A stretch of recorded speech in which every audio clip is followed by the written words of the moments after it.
this morning. I need us to do this together. There is this Al Jazeera Nigeria. I've not come across it before, really, but if you know it, kindly just indicate. Do you know this paper? Well, it's saying that Anambra poll, MASSOB DS IPOB, and says that election must hold, while IPOB insists that there is no voting. That is the first headline for me this morning between IPOB and MASSOB. And then you also see that other groups are also interested in the election. For instance, Anambra Guba, Igbo elders seek demilitarization of Southeast as a demand release of 5,200 detainees. Now, these are merely, the role of leader elders now: sue for peace, call for truce, push forward for the status quo to continue. I always said it, if you have been following for a while, that there are always two categories in the society: those who are tired of the way things are going and want things to just radically change, and they understand that to change it, a lot would have to give. The second category are those who, it's not as if they enjoy the status quo, but they are comfortable because they are afraid of what the radical change would bring. So example of those who prefer to maintain the status quo are elders. So you see them constantly intervening for peace. They do not want people to suffer. They do not necessarily hope for any change, but they feel that gradually things will evolve by itself and continue to get better. But guess what? There's always this conflict between these two groups: those looking for change at all costs because they can't continue with the status quo, and those who don't mind the status quo. All right. So the situation now is Anambra elders want election to go on, but they are also calling on the federal government to allow for peace by releasing detainees who were arrested for calling for this radical change.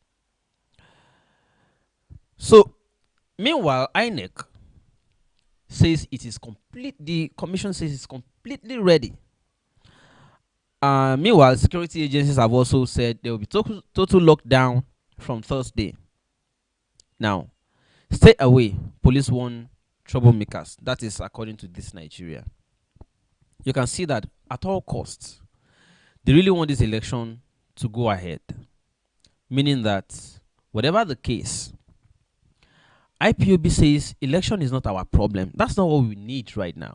We just want radical change. We are not benefiting anything from this arrangement or this federal arrangement of structures, and as a result, things must change. So even if it has to go by radical means that things must change, we want it to change. Whereas INEC is saying they are ready. You know the way they militarize the whole place, because the most important thing to any state government is election. Or no, to any government in Nigeria since history is election.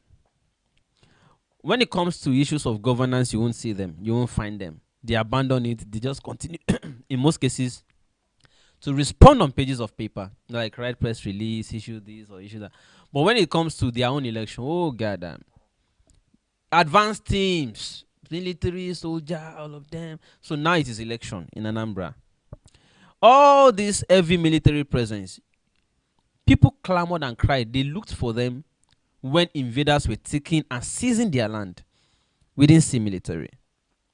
You only see the military when people start rise in their own defense. You now see me. It's not only in the south, because just in case anybody wants to come and say, oh, it is because they are troublesome in the southeast. Sorry.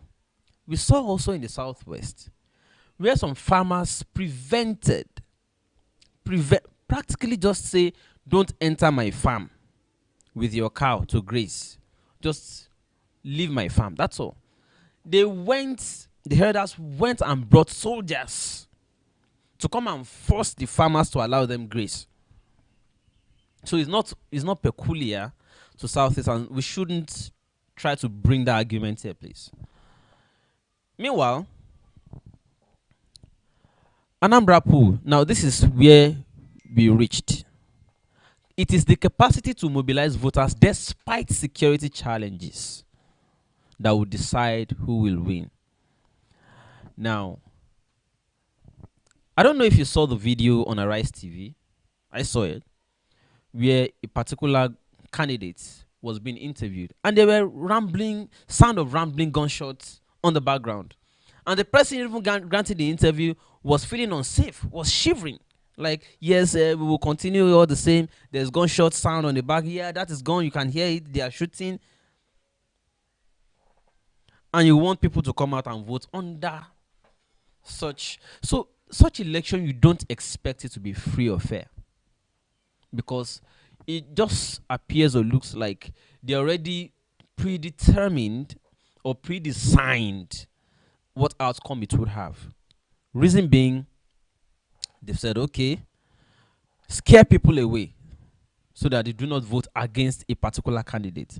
Now mobilize people.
Really inspired by this man's story, even though he's paying us to talk about the ad. But before we get to the ad, ladies and gentlemen, please meet Mr. Abiodun Akinyemi, a man who is looking to solve the big chunk of the housing crisis that we have in Nigeria by making affordable, self-sufficient homes. This kind of homes are becoming more and more popular, by the way, because they are efficient and they are environmentally friendly, and then it costs less to make them if you think about it in the long run. Anyway, before I tell you about the smart homes that he's building, let me tell you a little bit about his story. He's based in Canada right now, and he decided to build a house in Lagos, Nigeria, where he's from. But upon making inquiries, the cost of building a house has increased significantly since he moved to Canada. So instead of using concrete brick throughout... All right, can you hear me now? I'm sorry about that. I'm sorry about. Let me turn the comments on the screen so that I can always see what you are saying. Thank you for the comments that brought my attention to it. I don't know what you heard last, so that I can continue. Yes, I was explaining that I hope we held. I don't know what you heard last. Can you guide me so that I can continue from there? Was I talking about Anambra election, or did you hear me up to the point I started with the UNIABUJA? I just want to be sure. So while I'm waiting for you to help me confirm that, the invasion of UNIABUJA is where I want to continue, tentatively. Now, Bandits invasion of Abuja is raising concerns for a lot of people now in the FCT. What is funny is that at what point did anyone start feeling concerned about security in Abuja? Is it just at the point? Is it just at the point where? Okay, somebody said gunshots. Was it gunshots in Anambra? Okay, yes, I was talking about. I was actually talking about from gunshot. Okay, the gunshot was a particular candidate granting interview to Arise TV by virtual means from his own house, his own abode in Anambra, and there were sounds of gunshots on the background. So, meaning that the person who even is campaigning is unsafe. Let alone you want to expect voters to come out. So that simply means, yeah. So that simply means that they already have, a pre-configured atmosphere for the election. So they will scare a lot of voters away, and then they will tell the preferred candidate to mobilize his own people. So even if it's only 5 voters per polling unit that the supporters, the preferred candidate supporters can come out for, only 5 per polling unit, they will announce the winner. And you do not expect such results to be accepted or celebrated. So that simply means even before the election is even conducted at all, the outcome is already rejected. That's the meaning. Let's not deceive ourselves. And I was talking about the invasion of UNIABUJA, that a lot of people are afraid, saying there is tension now in the FCT. Well, for me, it's not the first time anybody should be worried about tension in Abuja or whatever. Governor Autumn was it already told us long ago that the bandits were already approaching Abuja. Yeah, Autumn already told us long ago that the bandits were approaching Abuja. Some discounted it, said, no, what is this one saying? This and that, oh, that, blah, blah. Okay, fine. You saw the train. At that point when Autumn raised that concern, it was discounted. Now, later, they even bombed a rail track leading Kaduna to Abuja. No concern. You moved on. Okay. Now, what I have even heard people say that even annoys me more or the most is to say, and can you imagine that place is close to a military base? I'm like, excuse me, is it the first time you would see these people attack even the military base itself? No. How many weeks or days ago was it already that alleged bandits invaded defense academy? How long have we been hearing them even taking over barracks? So if you think you are safe in Abuja, this is your news. All right. And now you hear Pepe say, the usual follow-up now. School beef up security as bandits. Now you want the beef up. No, we need to learn, seriously need to learn how to be proactive in this country. Who wait until such happens before they start to beef up security? And that's one of the things we're talking about. We need to start picking lessons from here so that going forward we know what we are doing. Aso Rock. Yeah, even Aso Rock. Was it not how many days ago that the People's Gazette revealed that the Nigerian government had to pay bandits to please allow the president to please not shoot down, the president's aircraft. Hey, oh boy, see jackpot. Like, man.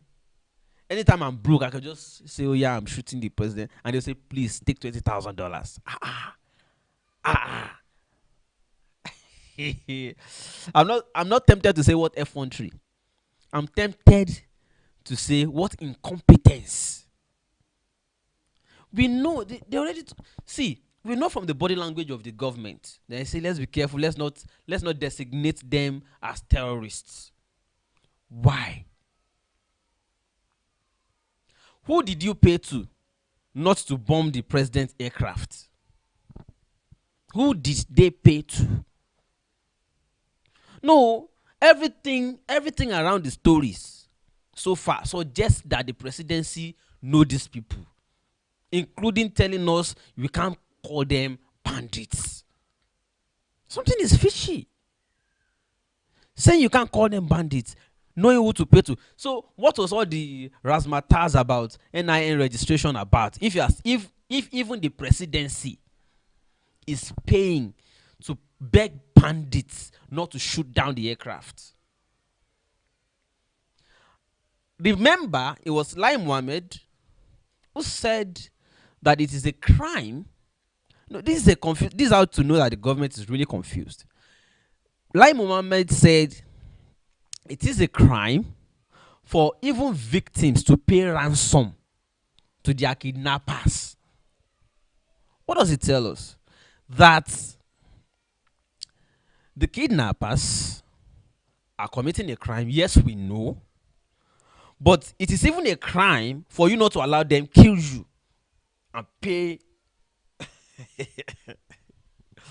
Okay. While we were still debating that, the president himself is committing the crime of paying bandits not to please not shoot the aircraft. No be juju be that.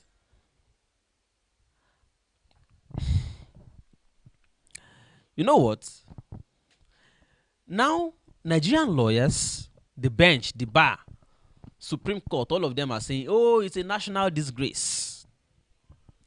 That, Malami-led office of attorney is disgracing Nigeria for that action they carried out at Justice Odili's house. Now, another way the Nigerian Tribune put it is Justice Odili's house invasion, impunity taken too far. And I have a question. At what point did we begin to know that the Malami and his agents in DSS, the DSS person, and at what point did we know that they are acting with impunity? Is it until they bust the judges' homes, or until they begin to they start coming to your individual houses as lawyers? They already started their impunity unchecked from the point they went to abduct Showore in court and you did not speak because Showore is not in APC. Okay. They prevented lawyers from even accessing their own court. DSS took over your court. What was position of the Nigerian Bar Association or the bench at that time? You were waiting until it is your turn. It's your meal. Enjoy it. What do I even know, Seth? The APC convention date is shaky as the party is battling crisis in 13 states. Okay, you know what? No be my business. Make I not put mouth. Okay? Make I for not put mouth for that one. Let me go to the next one. Nigeria Air, federal government disburses 6.25 billion on consultancy and advisors. Consultancy, don't forget that they launched a logo. The amounts the logo cost us that did not fly in the air, we don't know the total yet, but we just add another one. Nigeria disburses does not mean disbursed, not the one they did before. On that logo, they just expended another fresh 6.25 billion naira on consultancy and advisors. Now, I want to become an advisor. You guys are not paying me as a real advisor, but the government knows how to celebrate and pay well to fake advisors, even to fake government. Sorry. Now waiting go put me for trouble. I want to talk now. Shall go stop playing. Stop playing. Come on. Get real. Yeah, serious. You know. So outrage, agony as death toll hits 20. Hey. I just remembered that in Nigeria, I was saying Naira. No, this one was Nigeria Air. Okay. How much did it even cost us to launch that Naira logo? Make I mind my business. Infrastructural deficit. Nigeria federal government needs $1.5 trillion to fix Nigerian roads. We don't see waiting one put money for again. No be road though. They won't divert time. They will just do 2 roads now. You know them now. Do just 2 roads. Celebrate them over on papers. roll out the drum, buy a be for people. Can't talk say it cost us 1.25 trillion. Meanwhile, we heard when they were saying that NNPC will take over 21 roads. Are you following the stories? All this is where me they talk, where they all of now they hail me now. You don't know waiting in me for me. Eh? We will they talk through. We are at risk here, serious risk. They hate it when you are telling them and following the news and enlightening the people. How many days ago when they talk say 21 federal roads will be fixed by NNPC? NNPC got approval. Not minding that Dangote is already fixing some. Not minding that they already said Otedola will use his tax, whatever, to fix Songo Road. Not minding that they already said they were using Sokok bond to fix some. They are now telling us again.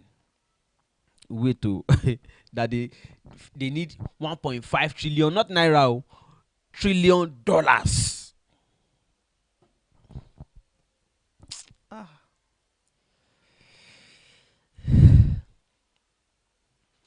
Okay. So, as I was saying, they will budget that one. They have given the roads to NNPC to go and do. Adenuga to go and do. All of them to go and do. But they will budget that money, borrow for it. And where will it be? I don't want to talk too much. You get everything come my mind. I want to talk now. But I don't go talk out. She will not be everything person they talk. Because these Nigerians, you go just they talk them, they go they hear them, you go they entertain. They take it for entertainment. You know? They take it for entertainment. I was telling somebody yesterday. Say, you for don't mention that name. After the show yesterday, you for mention the name of that pastor. I say, if I mention the name, the fact we me know very well. We say, the moment that pastor buys his next jet and they announce it, you go first, go even congratulate the pastor. Say, don't mind those detractors. I've always known you are born for greatness. That the Lord is taking you to higher places. You know, you will be commenting to spite me. And whereas you applauded me for calling the pastor out for doing wrong. Not that I'm condemning the pastor, but calling out the pastor for a particular wrong so that they can correct that wrong. But when they buy their next jet, you now use your own comments to praise them and spite me. Is the behavior of typical Nigerians. Don't say you are different. We know them. It's the behavior of typical Nigerians. That's the way they do. They're now going to start commenting what God cannot do does not exist. God has prepared you for a greater, I've always known, don't mind those detractors. So I know they mention him again. I know they. But let me come back to this building matter. They said 20. Now, this is where my concern is. We uploaded videos. I don't know if you have seen it. Tope Alashiyori was there to minister in praises and worship in songs before the collapse. We also saw video of Mrs. Momodu, Fomenti, and Oshibono, all of them, just before the collapse. This is my own immediate reaction. See, I said it yesterday. Moment we allow greed, ujukokoro, covetousness, everything. Moment we change all of those things. You may now continue with your comment too. Moment we allow all of those things to define us, there is nothing to expect than collapse. The same way Nigeria is collapsing is the same way it reflects in every sector, including real estate, and everything will collapse. Moment we allow greed to define us. Why sacrifice professional safety procedure, protocol, and standard on the altar of greed? You now invited Alashiyori to come and be singing praise and worship on top of that roof that was about to collapse. You even endangered the lady's life, the woman's life. Because even as he was calling Holy Ghost on top of that thing, what if it was at that moment the thing collapsed? Approval for 15, you went to 21. A whopping 6 on top of it. Adding pressure and weight on what was structurally designed for 15. Adding 6. Can you carry 6 stories on your head without your tiny leg? No, can you? Greed. Oh, because you are going to rent each apartment or each floor out for millions. And I feel like, I can add more. I can add more. I can add more. Because I am sure the person who even advised, the sycophant, the eye service person who advised the owner to continue raising the floors, must have had a template, because it goes beyond just sacking the building agency director or whatever. Somebody must have advised the guy. Is that not what so person did? Is that not what so person also did? So person got approval for us, got the engineer. Don't mind those engineers. They even told so person to do 5, but he had 10. You look at that skyscraper over there. The original design was for so now, but look at it now. It has gone to so, and it's still standing. It's fine. Don't mind them. Maximize your. What am I trying to point at? We need to now investigate properly. Go back to although whoever advised the person must now start taking the government, investigators to all the examples they gave to the owner of this collapsed one, so that they can now go and begin to either do proper, controlled demolition of those places to save lives, or penalize them, lock them up, lock those, those plazas, lock them up, and go and re-examine the integrity of the structures, because it's unsafe. You are not only endangering, your own property or the lives alone of the occupants, you're also endangering the neighbors. Yeah, some buildings will collapse. It will not just cave in, understand. Some will bend and tip on and stretch across the neighboring building, causing discomfort, distress to others. No, it's very important. Let's take safety to consciousness first, beyond greed. Humanity beyond greed. What do you need? What do you need? Oh, me, I'm just not too cool talking about problems every day. Kilo man she one man. Now, talking about the future of homes, you have seen buildings collapsing everywhere now. Maybe you don't see them. If you are going to consider building next, start looking at innovative, because we like imported, foreign. There are creative ways and innovative ways we can use what is available locally to us. The other day we were talking about how Ogun State, with all its bad roads, Ogun State has resources that can build roads. In fact, Ogun State must come out of this crisis with a model that can solve road challenges or crises for others. Because this is a challenge. Is that not the way other countries are built? Once they have any challenge, they focus on it, face it, solve the problem, create a model out of it, and start exporting the solution to other countries at a fee or at a profit. Ogun State, for instance, should lead in this idea. Create a solution for road problems, because you have the resources in Ogun State. Create solutions, come up with a model, and start exporting the solution. Another milk cow, or what do you call it? Is it milk cow? Another opportunity there. We must start thinking creatively.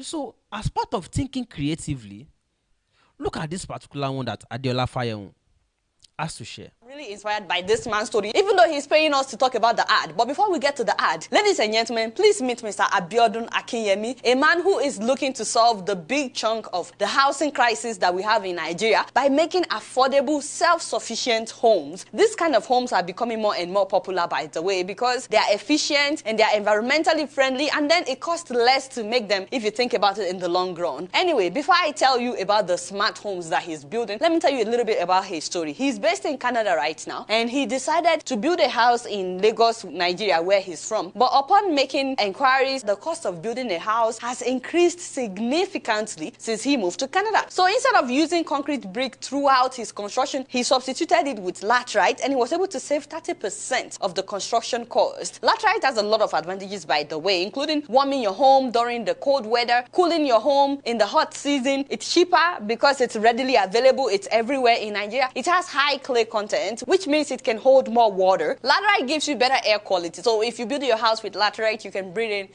better air quality. You can even recycle it. So if you build a house with laterite and you don't like it, you can break down the house and use the brick to build another house. And that's just to name a few of the advantages. But he didn't stop at building his personal house. He decided to make his house self-sufficient, off-grid, which means that he's not going to be dependent on the electricity from the Nigerian government. So he's using solar power, and he's also not going to be using power generator, so there will be no noise, no air pollution. At the same time, he's not using the regular sockaway that everybody uses in Nigeria. He's disposing his own waste material by decomposing it, and he's generating his own water. So once the house is completed, he doesn't need anything from the... And this is why they call this home self-sufficient, off-grid homes. That alone inspires me. The fact that he was able to find an alternative to just spending so much money on building a house, and the fact that he doesn't have to depend on the government, he made himself a self-sufficient house. That is the inspiration for me. But then he took it a step further. So after learning from his own experience, he wants to do the same for others, except that he wants to do it better. If you see the picture of the house, you may not be too impressed by the aesthetic, but he calls this the experimental house, because what he has decided to do is to now mass produce this kind of house for other people. In case anybody out there is interested in having a house that will be self-sufficient, he has bought acres of land in Lakwe beachfront in order to construct an off-grid estate. And what you guys are seeing is what he would be constructing. All these houses would not be using NEPA, and they will be constructed with laterite bricks. If anyone is interested, he's looking for 10 people, just 10 people to start out. The price starts at 34 million naira for 3 bedrooms, and you can pay in installments. He has a contract readily available, readily prepared, which you can share with your lawyer to know if that's a good deal or not. I mean, some people may feel like that's a lot of money, but it's a one-time payment that you no longer have to worry about electricity bill. You no longer have to worry about paying them to empty your sock away and stuff like that. It's a one-time payment that you know that from beginning to end, you know your house is complete and self-sufficient. Anyway, I asked him, by the way, I said, what if someone is interested right now and they decided to pay you, and along the way they decided they're no longer interested, they don't like what they are seeing? And he said to me that your money is refundable, as stated in the contract. He said he will give you back 95% of the money, and the remaining 5% is for administrative charges. He's using a system of interlocking bricks instead of the traditional style of construction. And this system results in a house that is 10 times stronger than traditionally built house, and also more terminally efficient. Each home would have its own fire system and will be conveniently located by a fire hydrant in order to make it easier for fire crews to help just in case of an emergency. We'll be building common areas that will have a gym, a playground, swimming pool, ball courts, grocery stores, and so on and so forth. And more importantly, the houses in his estate will reduce global warming and human carbon footprint. So guys, if you're interested, please check him out. This is his website.